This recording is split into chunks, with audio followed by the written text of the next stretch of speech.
Bismillahirrahmanirrahim. Assalamualaikum warahmatullahi wabarakatuh. Saudara pemirsa channel terpilih MTA TV dimanapun Anda berada. Puji syukur Alhamdulillah senantiasa kita panjatkan kehadirat ilahi Rabbi Allah Subhanahu wa Ta'ala atas genap karunia nikmat dan juga rahmatnya untuk kita semua. Di kesempatan pagi hari ini kita jumpa kembali di program unggulan Fajar Hidayah. Dan Alhamdulillah sudah hadir Ustadz Sunarno yang nanti akan melanjutkan pelajaran sekaligus memberikan pencerahan untuk kita semua di kesempatan pagi ini. Assalamualaikum warahmatullahi wabarakatuh, Ustaz. Waalaikumsalam warahmatullahi wabarakatuh. Kabar baik dan sehat pagi ini, Ustaz? Alhamdulillah baik. Alhamdulillah sehat. baik. Iya. Dan pemirsa nanti bisa bergabung bersama kami di line telepon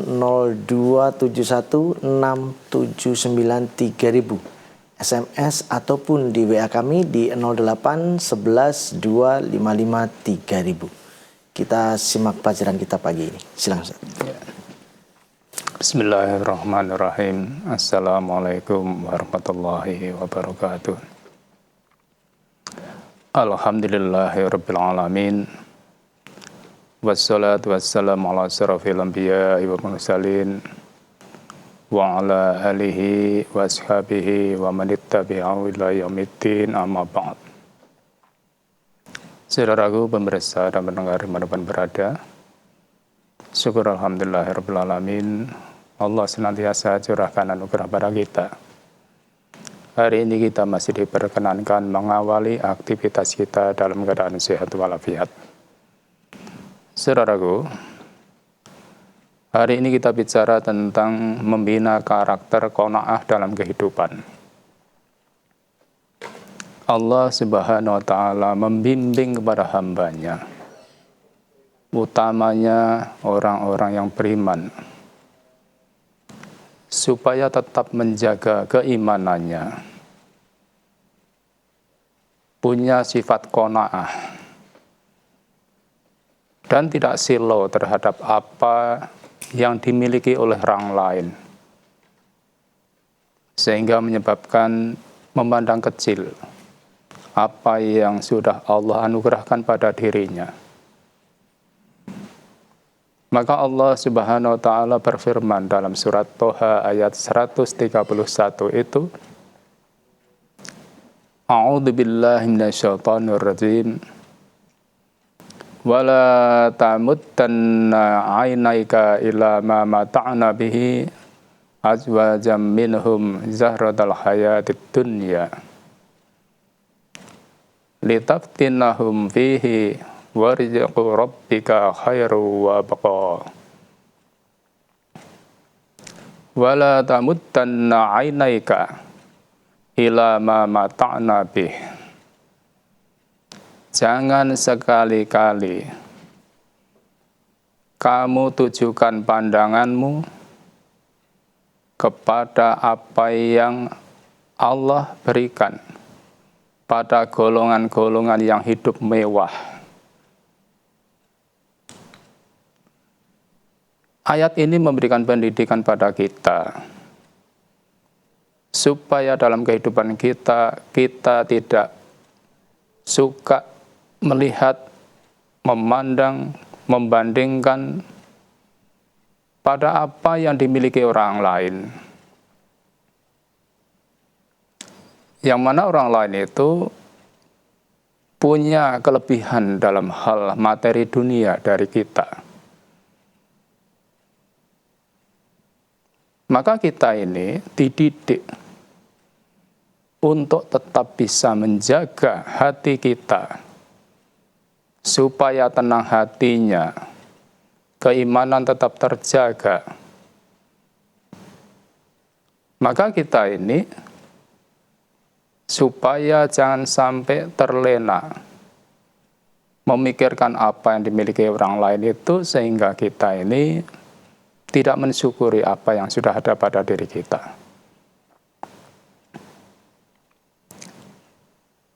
Dalam suatu kisah, kita diberikan pelajaran. Suatu saat Umar bin Khattab itu berkunjung pada Rasulullah SAW. Saat itu Rasulullah berbaring di atas tikar Yang tikar itu tentu jangan dibandingkan dengan tikar zaman sekarang. Kalau zaman itu tikarnya cuman anyaman daun kurma.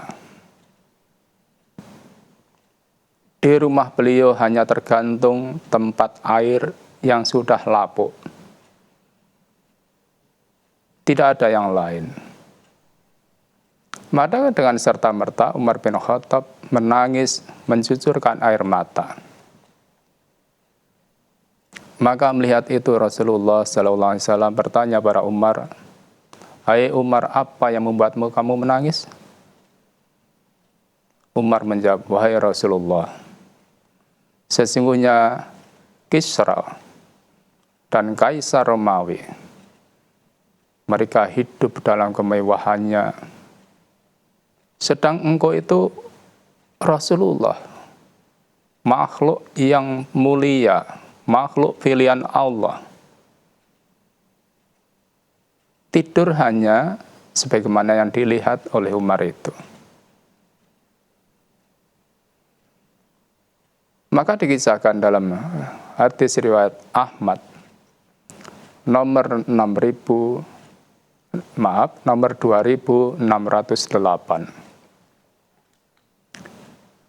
Di sana kita diberikan pelajaran. Ani bin Abbasin anna Rasulullah sallallahu alaihi wasallam takhala alaihi Umar. Dari Ibnu Abbas bahwa Rasulullah sallallahu alaihi wasallam didatangi Umar. Wa huwa ala hasirin qad asra fi janbihi. Rasulullah saat itu sedang tidur di atas tikar yang membekas di lambungnya. Jadi seperti kalau kita tidur di atas tikar itu kan ada bekasnya. Faqala ya Nabi Allah, law takhatta firasan wa asra min hadza. Umar berkata, "Wahai Nabi Allah, seandainya engkau dibuatkan dari kasur yang empuk sehingga tidak membekas yang dilihat oleh Umar itu." Maka jawab Rasulullah, faqala mali walid dunya. Apa urusanku dengan dunia? Ma masali wa masalud dunya illa karokibin. Perumpamaanku dengan dunia hanya seperti seorang penunggang, pengendara. Saro fi yaumin asifin, yang berjalan pada musim panas. Fastadolla tahta sajaratin, kemudian berteduh di bawah pohon. Itu pun saatan, hanya sebentar. Sebentar min naharin, pada siang hari. Sumaroha watarokah, itu segera ditinggalkannya.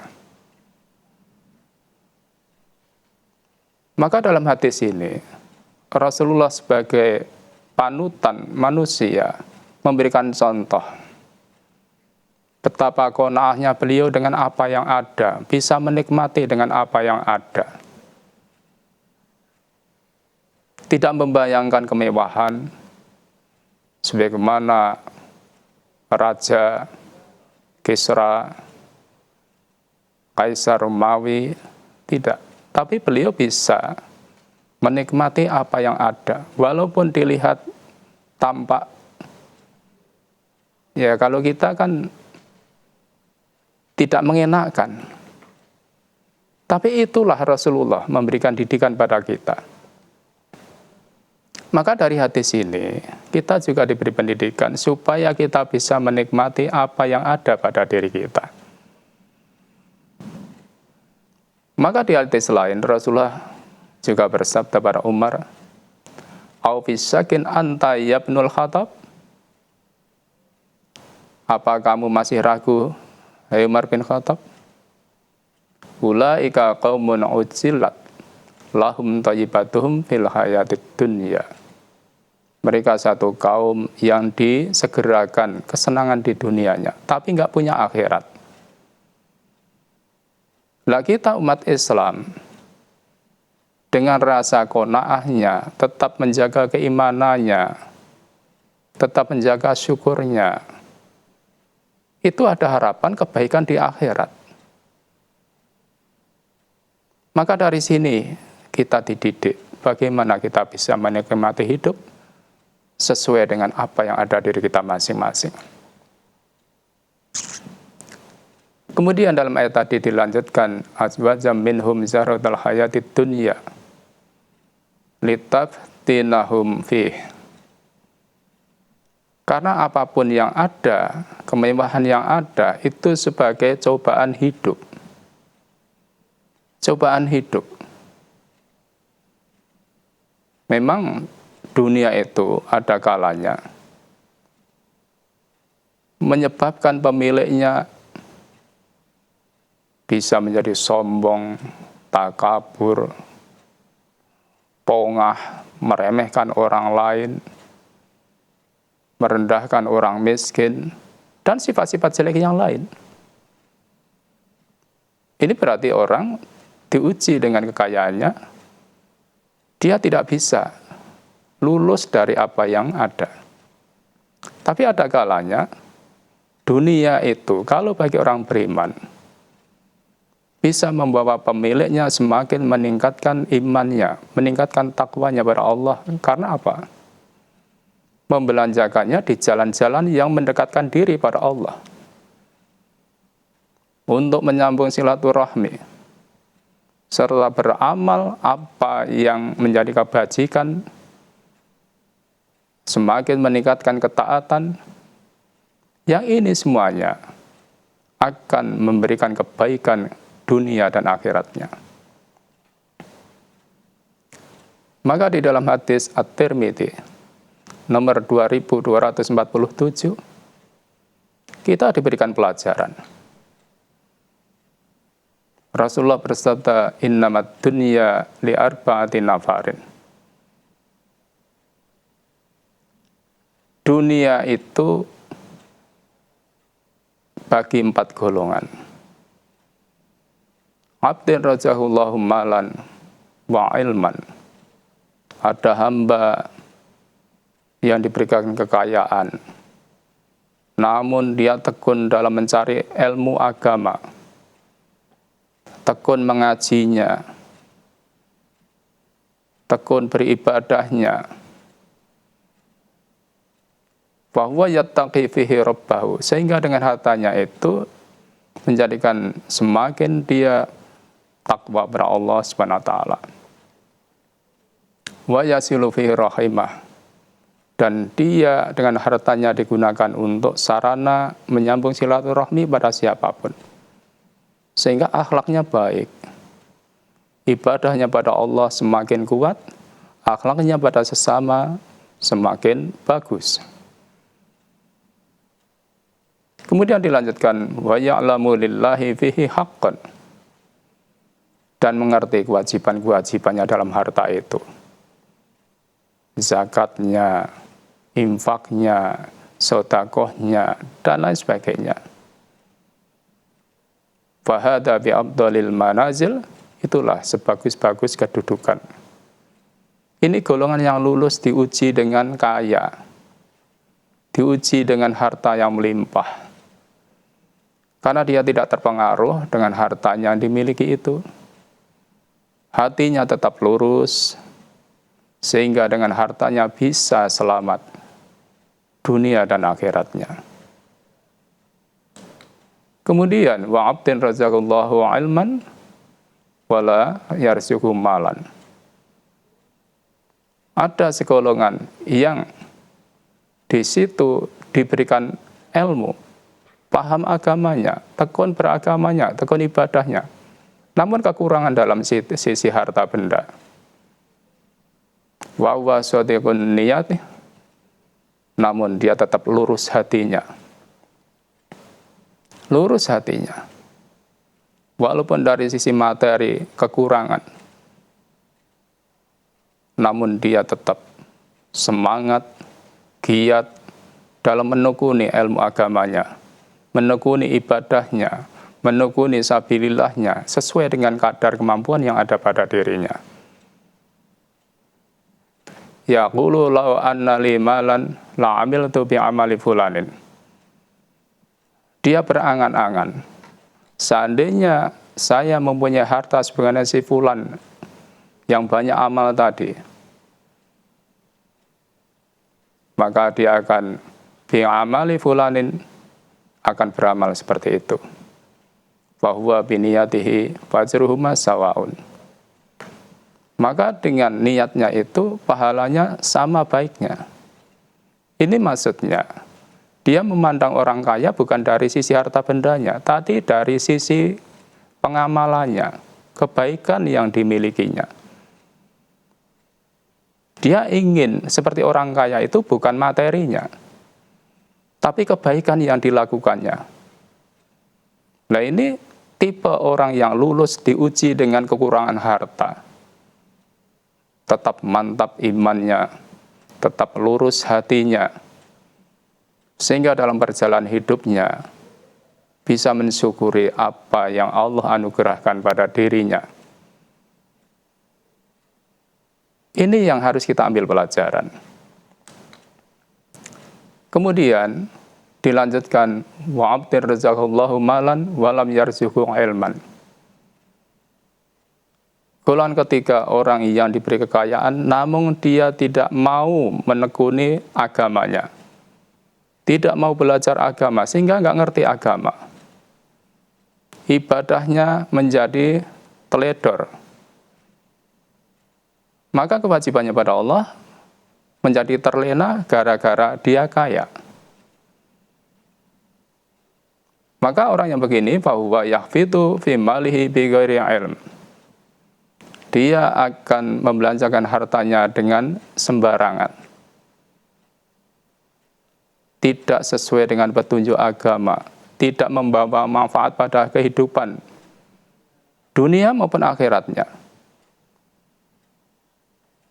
Ini tipe orang yang kaya namun tidak paham agama. Maka dengan hartanya itu la yattaqi fihi rabbahu. Hartanya semakin menjauhkan dirinya dari takwa pada Allah. Semakin jauh ibadahnya dari Allah. Wala yasilu fihi rahimah, dan hubungan dengan sesama pun semakin renggang. Semakin renggang, sehingga ada gap antara kaya dan miskin. Sehingga semakin menjauh dari pergaulan, terutama dengan orang-orang yang dianggap miskin dari dirinya. Wala ya'lamu lillahi fihi haqqan, dan dia pun tidak mengerti kewajiban-kewajibannya dalam harta itu. Fahadza bi afasi manazil, itulah seburuk-buruk manusia yang hidup di dunia. Maka tipe ini berarti tipe orang yang diuji dengan harta tidak lulus. Karena dengan kekayaannya semakin menjauhkan dirinya dari Allah SWT. Maka kita jangan seperti ini. Apa kita nggak boleh kaya? Boleh. Tapi kayanya itu harus kita gunakan semakin bisa menguatkan takwa kita. Semakin mengokohkan iman kita. Kemudian dilanjutkan, wa'abdin lam yarzuqullahu malan wala ilman. Ini tipe yang ketiga. Ada hamba harta nggak punya, agama nggak ngerti. Ini rugi dunia akhirat. Fahuwa yaqulu law anna li malan la amiltu fihi bi amali fulanin. Dia berangan-angan seperti apa yang dilakukan oleh orang yang suka foya-foya, kaya tapi nggak ngerti agama. Seandainya saya punya harta, saya akan bersenang-senang seperti si fulan itu yang kaya itu. Namun nggak ngerti agama. Maka yang begini ini berarti dia tidak lulus diuji dengan kekurangan harta. Sudah miskin, nggak mau ibadah. Maka yang begini ini, jangan sampai kita tiru. Saudaraku, maka betapa pentingnya kita ini hidup dalam qanaah. Kita nggak ada ruginya dengan qanaah, sehingga kita itu hatinya tenang, tentram. Kemudian ditutup ayat tadi, wa rizqu rabbika khairu wa baqa. Dan kurnia Tuhanmu lebih baik dan lebih kekal. Maksudnya apa? Kalau kita tetap menjaga keimanan kita, menjaga ketakwaan kita, kita bisa tetap mensyukuri apa yang ada pada diri kita. Kita bisa qanaah dalam menghadapi kehidupan kita. Kita akan mendapatkan pahala dari Allah. Di dunia hatinya tenang, tentram. Di akhirat insya Allah surga. Saudaraku, begitu. Semoga kita bisa mengambil pelajarannya. Terima kasih. Baik pemirsa, kami harapkan Anda nanti bisa bergabung bersama kami di line telepon 02716793000, SMS ataupun di WA kami di 08 11 255 3000. Namun sebelumnya kita akan simak beberapa informasi dalam rangkaian jeda pariwara berikut ini. Baik, saudaraku pemirsa channel terpilih MTA TV dimanapun Anda berada, terima kasih Anda masih setia bersama kami, khususnya di program unggulan Fajar Hidayah pagi ini. Kami persilakan di line telepon 02716793000 Anda sudah bisa bergabung. Halo, Assalamualaikum. Halo, Assalamualaikum. Halo, Assalamualaikum. Waalaikumsalam warahmatullahi wabarakatuh. Dengan siapa, di mana Bapak? Pak Adi, Palembang. Silakan Pak Adi. Assalamualaikum Ustaz. Waalaikumsalam warahmatullahi wabarakatuh. Monggo Bapak. Ini Pak Ustaz, sesuai dengan tema, saya pun melakukan seperti Rasul. Ini bukan berarti saya niru sunnah Rasul, tapi karena saya ini orang yang fakir, istilahnya ya tidak terbelah mengikuti zaman-zaman sekarang. Nah, apakah saya ini salah Pak Ustaz? Apakah tidak termasuk menikah diri? Mohon pencerahannya. Terima kasih. Wassalamualaikum warahmatullahi wabarakatuh. Waalaikumsalam warahmatullahi wabarakatuh. Jadi Bapak ya, jadi apa yang dilakukan oleh Rasulullah itu karena memang situasi dan kondisi. Jadi memang situasi dan kondisinya seperti itu, maka bisa menikmati apa yang ada pada diri beliau. Maka ini didikan untuk umatnya, bukan menyiksa diri. Memang adanya seperti itu. Maka kalau manusia itu bisa hidup dengan apa yang dimilikinya, menikmati apa yang dimiliki, itu bisa membawa pada kebahagiaan dirinya juga. Walaupun secara materi mungkin dilihat orang mesake gitu ya, kasihan. Padahal bagi pelakunya merasa senang. Nah ini didikan untuk kita. Kalau memang kondisi kita seperti itu nggak apa-apa. Nah kalau kita memang bisa, mampu, punya, pakai kasur yang empuk, silahkan. Namun kalau kondisinya kita seperti sebagaimana diriwayatkan tadi, ya mari kita nikmati. Apalagi kalau zaman sekarang itu tidur di atas tikar, apalagi anyaman daun kurma. Sekarang daun pandan saja sudah nggak ada. Jadi intinya kita ini dididik bisa qanaah sesuai dengan kemampuan kita masing-masing. Sehingga kita tidak menginginkan apa yang ada pada orang lain. Maaf, kalau sekarang ini kadangkala banyak kasus pinjol, kasus hutang piutang yang tidak semestinya. Karena apa? Menginginkan apa yang tidak mampu pada dirinya. Akhirnya jadi sengsara. Coba kalau kita bisa qanaah dengan apa yang ada pada dirinya, insya Allah tidak akan terjadi yang begitu itu. Ini fenomena yang ada di sekitar kita. Kenapa tahu orang itu banyak terjebak pada pinjaman online karena mudah, atau pada hutang piutang yang akhirnya tidak mampu menyaur, karena berusaha mengangkat apa yang tidak mampu pada dirinya. Maka yang begini ini kita dididik. Ayo kita nikmati hidup itu sesuai dengan apa yang Allah anugerahkan pada kita. Dan kita tetap bisa mensyukuri apa yang ada. Tidak perlu melihat pada apa yang dimiliki orang lain. Ini dalam rangka mendidik supaya hati kita tenang. Tetap bisa menjaga ketentraman. Sehingga kita dalam hidup ini tetap bisa mensyukuri apa yang Allah anugerahkan. Kita tetap tenang dalam beribadah. Maka itulah yang baik untuk kita. Itulah didikan Rasulullah pada kita. Begitu Bapak, semoga kita bisa paham. Baik, kita beralih pertanyaan di WA Ustaz ya. Dari Peggy di Solo menanyakan, apakah boleh sehabis sholat mendoakan saudara yang bukan muslim ya, yang sudah meninggal Ustaz?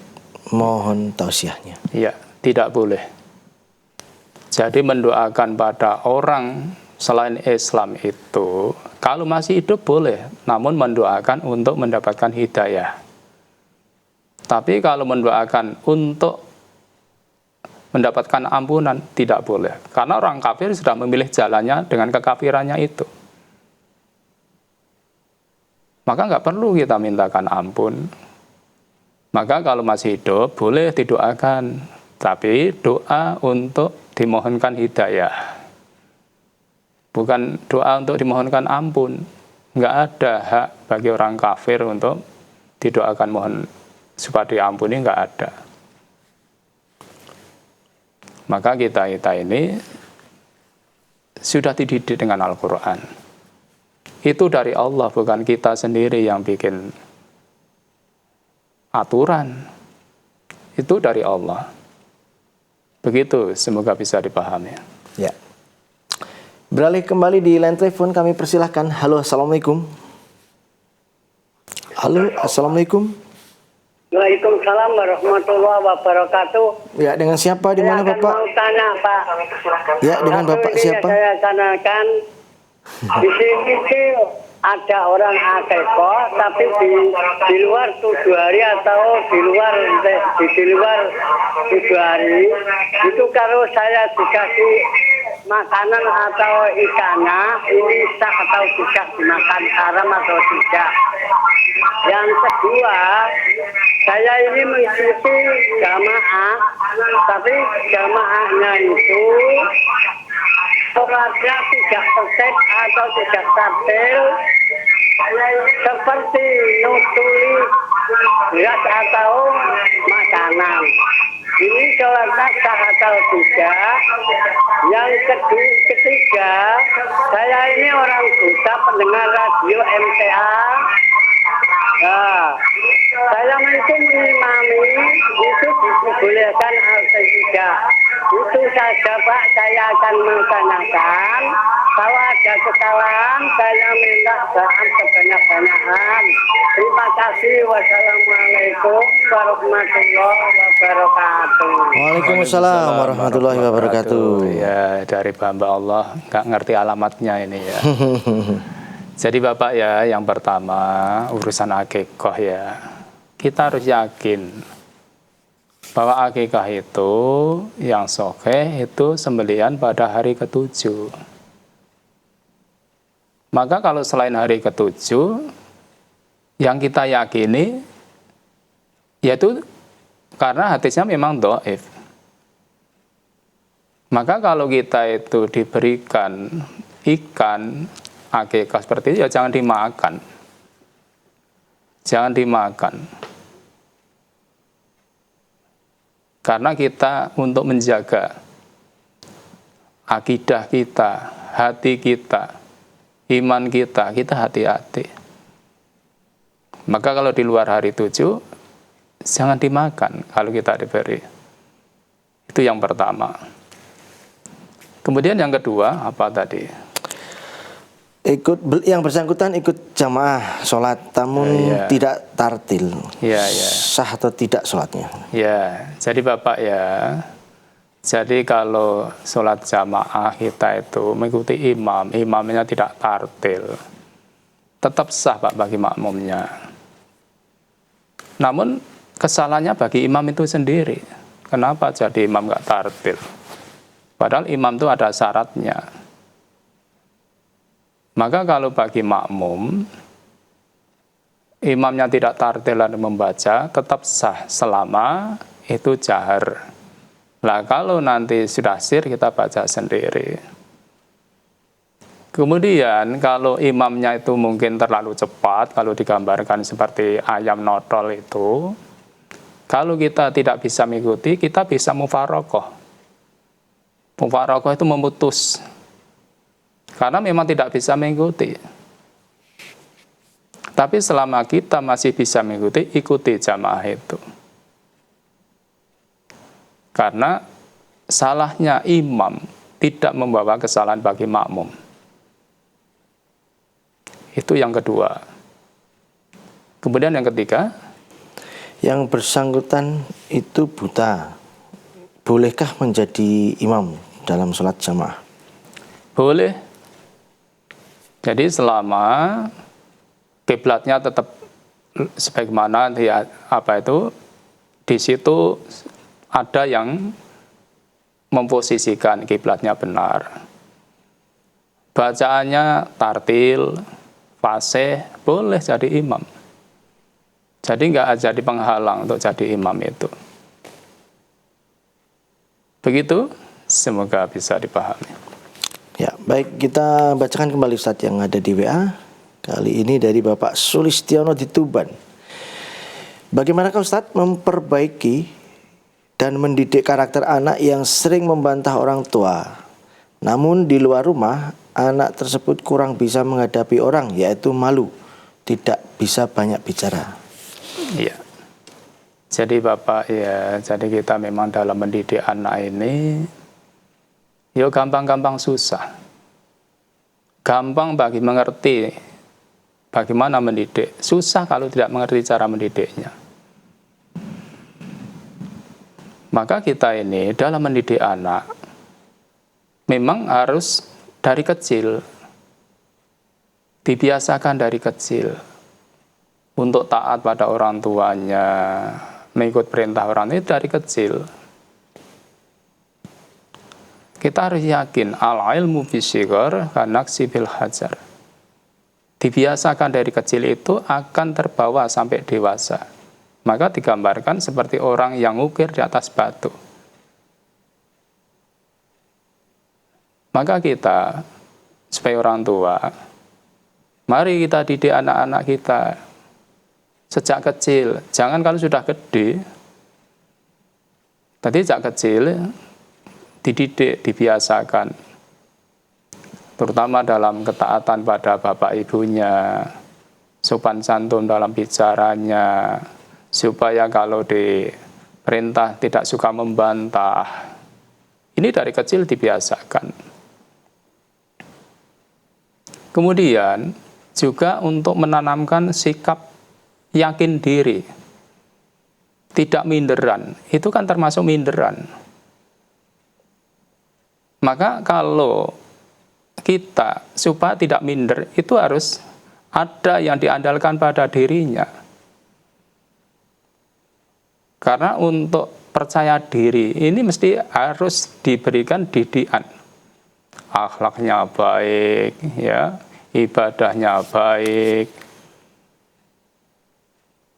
Maka yang begini ini akan membawa pada keyakinan diri.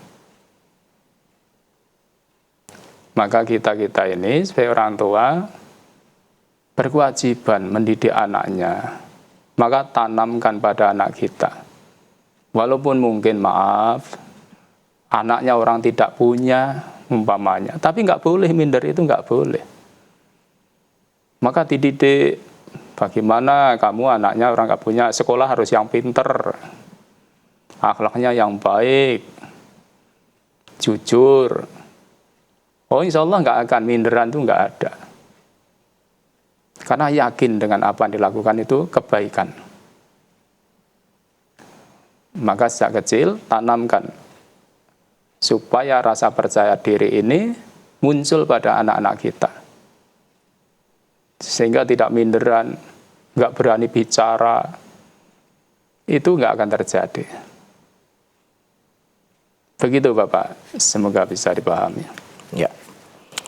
Baik Ustaz, sekiranya sudah di penghujung perjumpaan kali ini, ada yang bisa sampaikan sebagai nasihat, silakan Ustaz. Iya. Saudaraku pendengar, pemirsa dimanapun berada, jadi memang kita dalam menghadapi kehidupan ini harus mengikuti petunjuk dari Allah Subhanahu wa taala demi untuk kebaikan kita sendiri. Maka dalam menghadapi kehidupan kita ini, mari kita kuatkan qanaah kita. Kita jangan suka memandang apa yang dimiliki orang lain, sehingga kita akhirnya akan merasa rendah diri tadi, merasa minder, tidak mensyukuri apa yang Allah sudah berikan pada kita. Maka qanaah itulah didikan yang diajarkan oleh Islam. Bukan berarti kita itu kaya tidak boleh. Kaya, qanaah itu bagus. Kita enggak punya, tapi qanaah itu juga bagus. Maka qanaah itu bisa diterapkan baik itu pada orang kaya maupun orang yang miskin. Qanaah itu kan bisa menerima apa yang sudah ada pada dirinya, bisa menikmati apa yang sudah ada pada dirinya, yang Allah sudah berikan, kurniakan pada dirinya. Itu kan qanaah. Sehingga kita tetap dalam syukur dan kita bisa menjaga ketenangan hati kita, ketenangan keluarga kita, sehingga kita hidup nyaman dalam beribadah pada Allah, mensyukuri apa yang dikurniakan Allah. Nah itulah sifat yang harus kita bangun dalam kehidupan kita masing-masing. Begitulah saudaraku, semoga bermanfaat untuk kita semuanya. Terima kasih. Kami sampaikan terima kasih atas pelajaran dan tausiahnya Ustaz. Kita nantikan pelajaran berikutnya insya Allah. Assalamualaikum warahmatullahi wabarakatuh. Waalaikumsalam warahmatullahi wabarakatuh. Baik saudaraku pemirsa channel terpilih MTA TV dimanapun Anda berada, demikian tadi telah kita simak dan ikuti bersama program unggulan Fajar Hidayah pada kesempatan pagi hari ini. Kita jumpa kembali di kesempatan mendatang. Saya Tamam Al-Fatoni pamit undur. Alhamdulillahirrahmanirrahim. Subhanakallahumma bihamdika asyhadu an la ilaha illa anta astaghfiruka wa atubu ilaik. Assalamualaikum warahmatullahi wabarakatuh.